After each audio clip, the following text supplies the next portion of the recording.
Hi,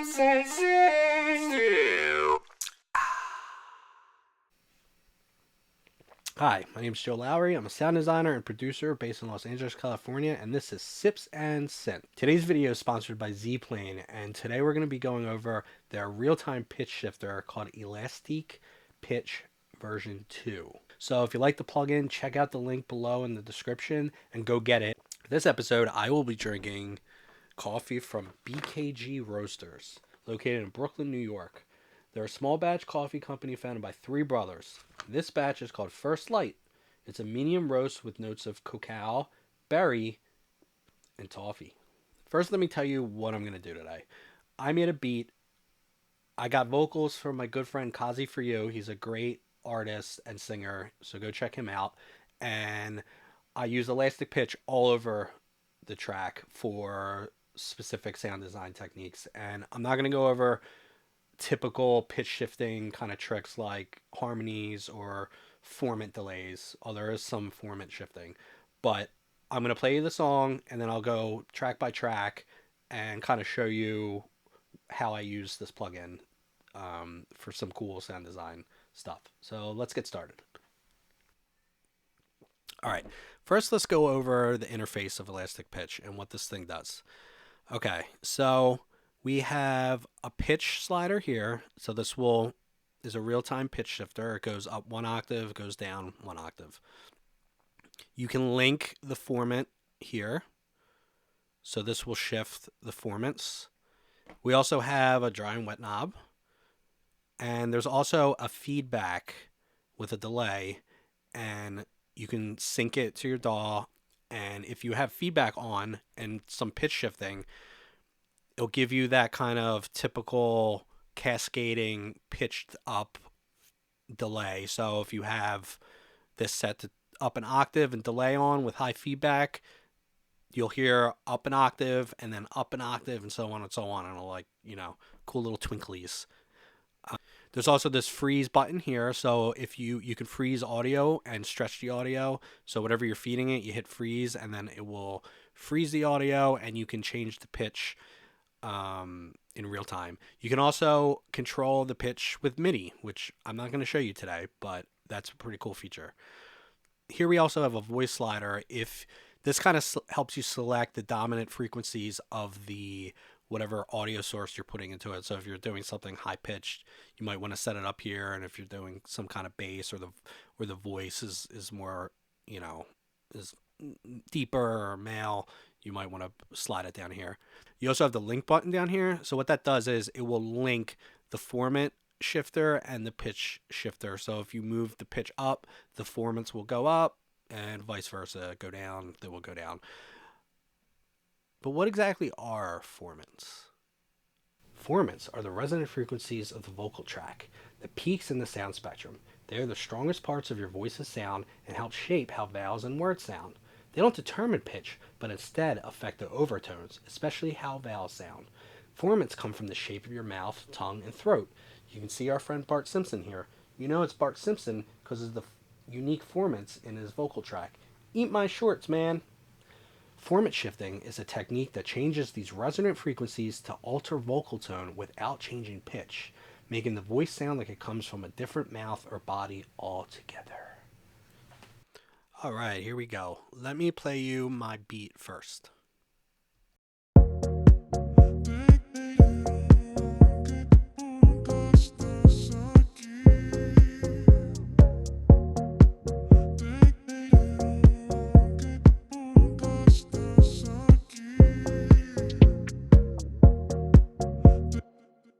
So let's go over the synth part first.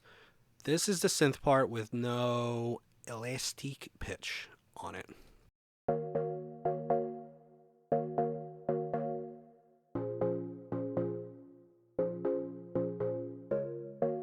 Now what I used it for, you can check the automation here. First I used it for pitch. So I have some cool little pitch bendy things. And what I really like about this plugin is that it's super transparent. So it sounds like it's something I did with a pitch knob or something right in the synth. So you can apply this after the fact. And, you know, in Ableton, you can load samples into Simpler or Sampler and do it. But this way, it's all in real time, so you don't have to do that. And if you don't have Ableton, you can use this plugin. So here's with the pitch sliding,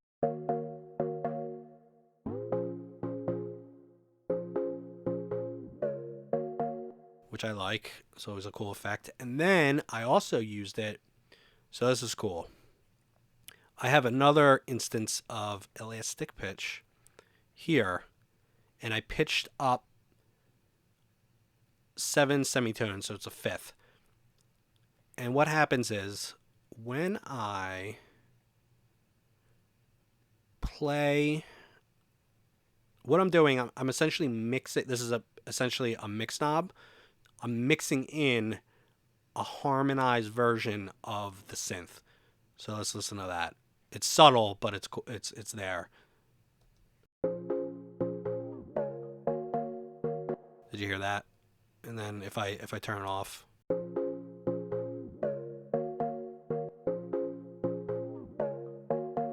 so it's just adding a little chorus effect, and you can even do it.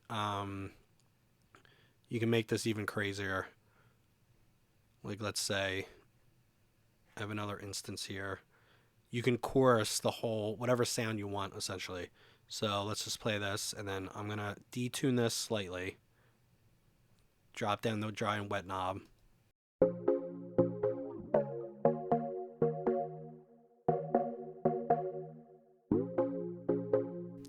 There you go. Chorus immediately.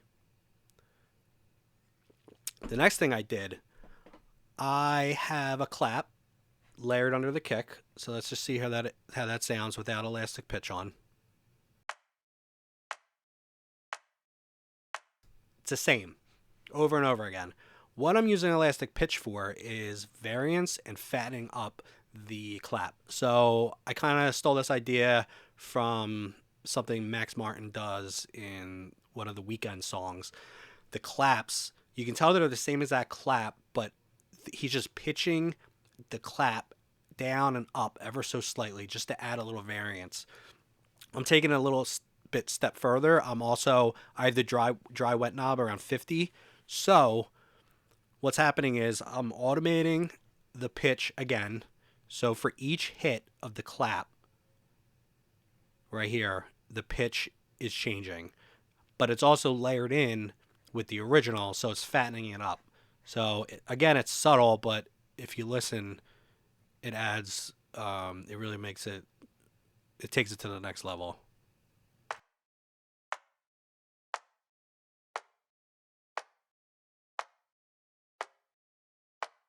And then with it off.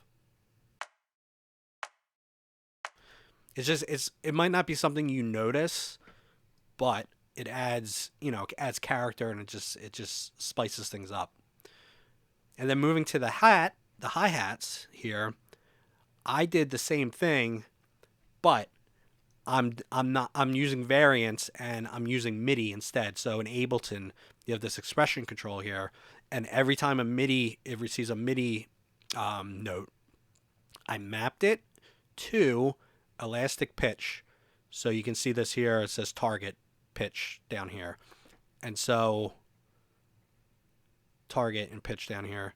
So what happens is when every time it receives a MIDI note, it's changing the pitch, and the source is random, so it's totally random. So it's just adding, because when someone plays a hi-hat in real life, every hit's different. So it's just adding variance for each hit. So if you listen here,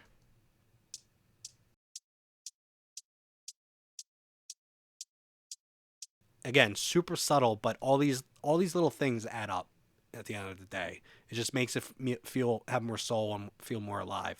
And another thing we could do, we can add feedback, so we get kind of like a delay going on, like more of a rhythmic feedback thing. So here, listen.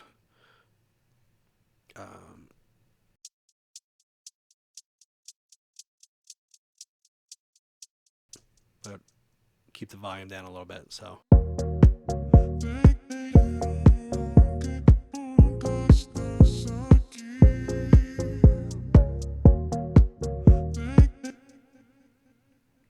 is a cool trick too. A lot of the pitch shifters out there don't have this feature, so that's really cool. All right, now moving on to one of my favorite things I did. I recorded bass, and this is what the bass sounds like without elastic pitch on.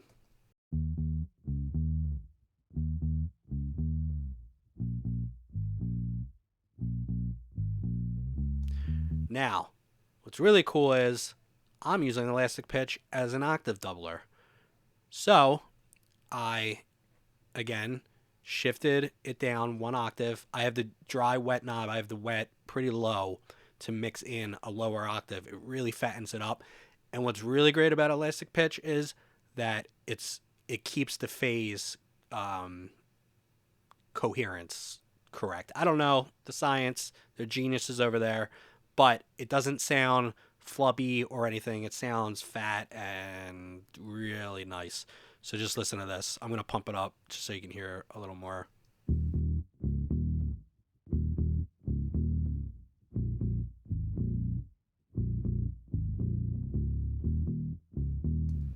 And then in the mix.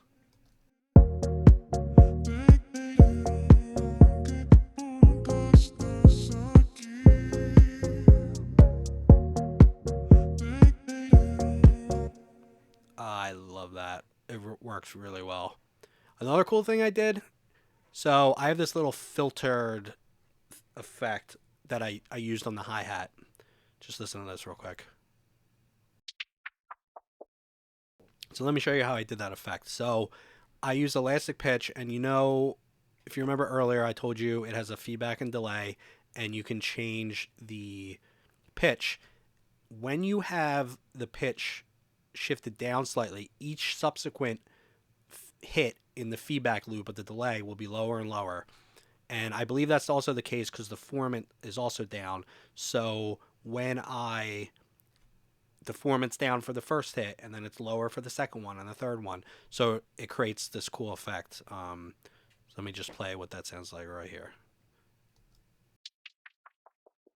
And I just resampled that and chopped it up a little and used that as a cool little ending effect. Let's hear what that sounds like in the track.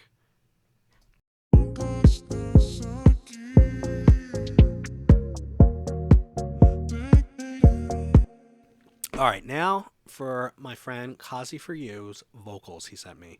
Now, they do sound pretty good without elastic pitch on, so let me just play that for you real quick. I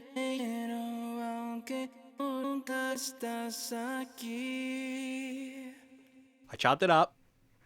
Just, that's what all the cool kids are doing these days. But I wanted like a lo-fi kind of otherworldly sound, and this isn't too unique what people do, but I just want to show you this because again, it's really transparent, it's really easy. All I did was drop the formant down. I left the pitch the same, dry wet's 100%, but what's also really good about this voice control, you can kind of move it around it kind of shifts the where I think the formants are kind of focusing on. So that's a really cool feature. It's almost like a filter in a way, like where you're telling the formant to concentrate on whatever your material is. So this is what it sounds like with the formants shifted down.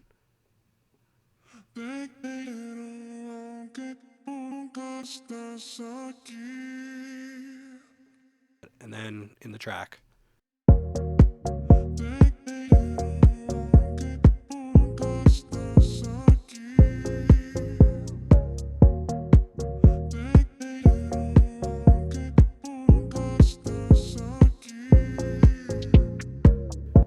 I also did a little pitch shifting just to change up the melody. Instead of going back to it and be like, hey, can you kind of shift your vocals down? I just automated the pitch here. So it just goes.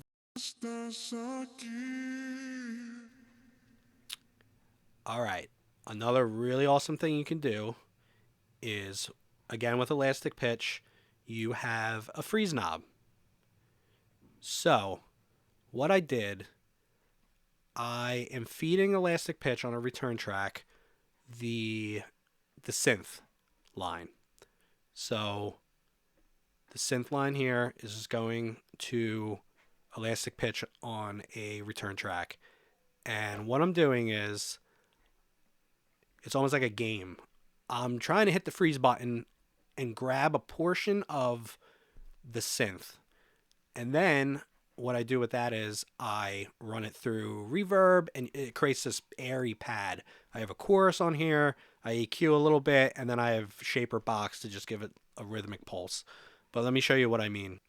What you're going to hear is the synth going through elastic pitch, and I'm going to try to grab and freeze a portion of it. And then I'll show you what I did with that to create like a pad sound.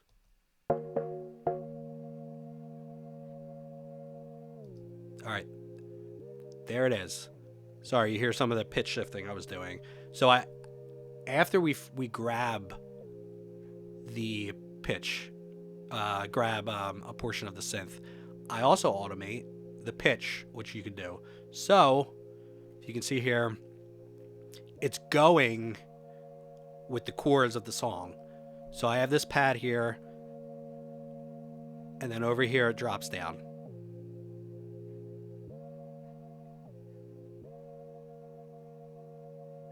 Then I have a reverb. I don't know how you say this. Rooms. A chorus.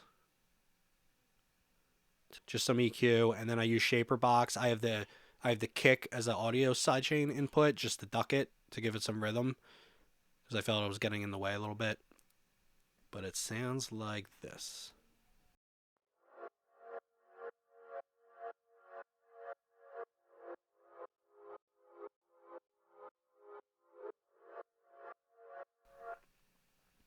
So again, real subtle, but you can do, like, you can, if you want to go even further with that, you know, let me grab another piece.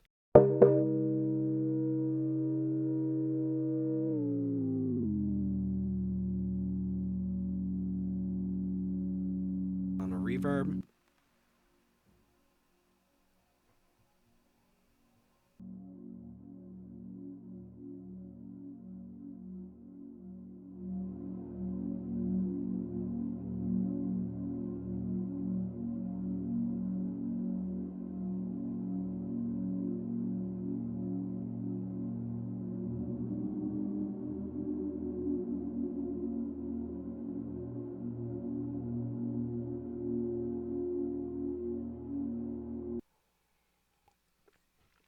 Okay, now that we went over the pad sound, the freeze function, I'm going to show you a kind of complicated trick.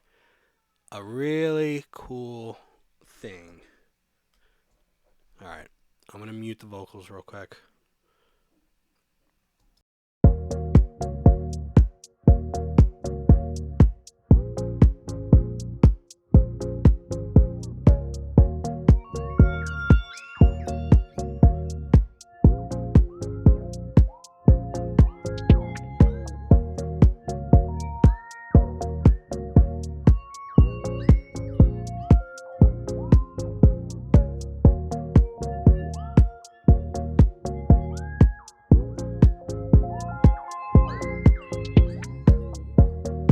All right, let me show you what's going on here. I would look at this as two layers, okay?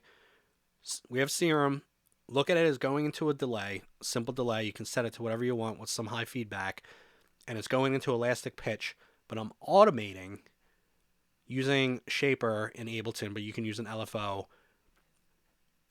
kind of like octave sliding pings. So if you look at this shape here down at shaper, what's happening is this is modulating. I mapped it to the pitch, so it's going down and up and down and up. And I also have a slow LFO kind of modulating the form in here just to add some variance. So if you listen to this,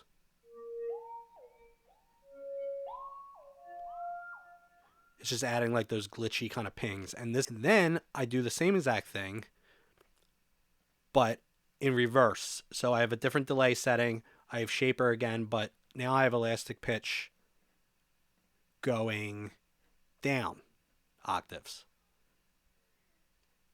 And I have the formants linked here just to try to maintain some of the low end. So check this out. I'm just gonna noodle, but this is really cool for ambient stuff. And then I have a reverb at the end here, and a pan just to kind of spread things apart. All right, let's see what I can come up with.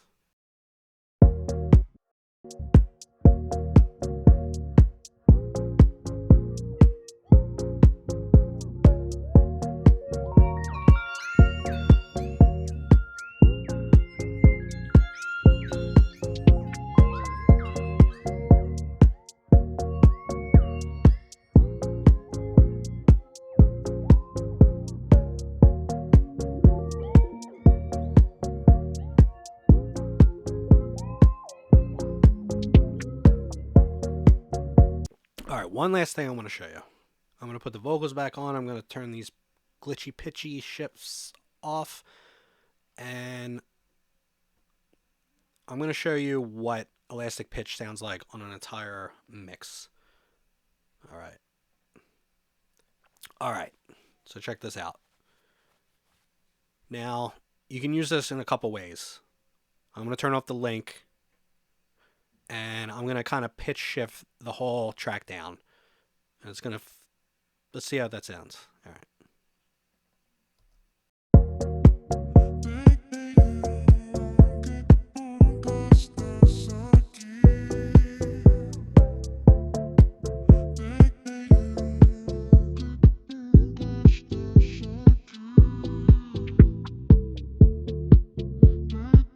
See here, the formant knob is almost acting like a filter, but like a lo-fi, something different than a filter, right? Like it's not a typical low-pass filter. And then this timbre, or this voice setting, let's see what this does.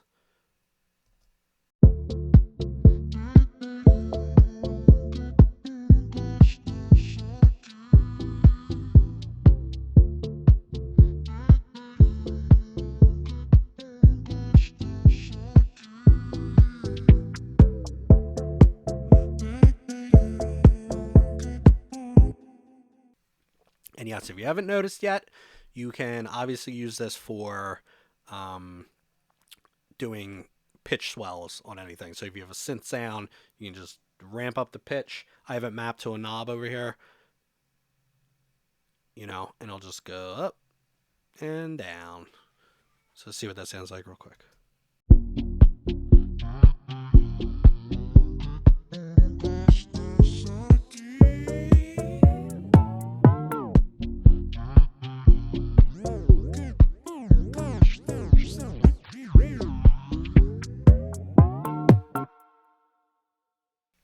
That's about it for today. Elastic Pitch, as you can see, is a really versatile plugin, super transparent, and I think that's what actually separates this from other pitch algorithms and pitch plugins, that you can just slap it on a track and essentially manipulate all aspects of the sound. And it's super transparent, as I mentioned earlier. And with the delay and the feedback, that adds a new kind of layer of kind of creativity that you can play with, because you know a lot of the pitch shifting algorithms or plugins don't have delay or feedback, and if they do, like I can think of a few, the pitch shifting isn't as clean, as transparent. So I don't know, it's not like the octave effect I use in the bass is super, it sounds like I'm using an octave pedal, honestly. If I used another pitch plugin for that, I don't think it would sound as clean, and it would sound flubby, and there would be phase cancellations. It would just be a mess. So if you like the plugin, link in the bottom. And I also want to thank my friend Kasi for the awesome vocals. See you next time.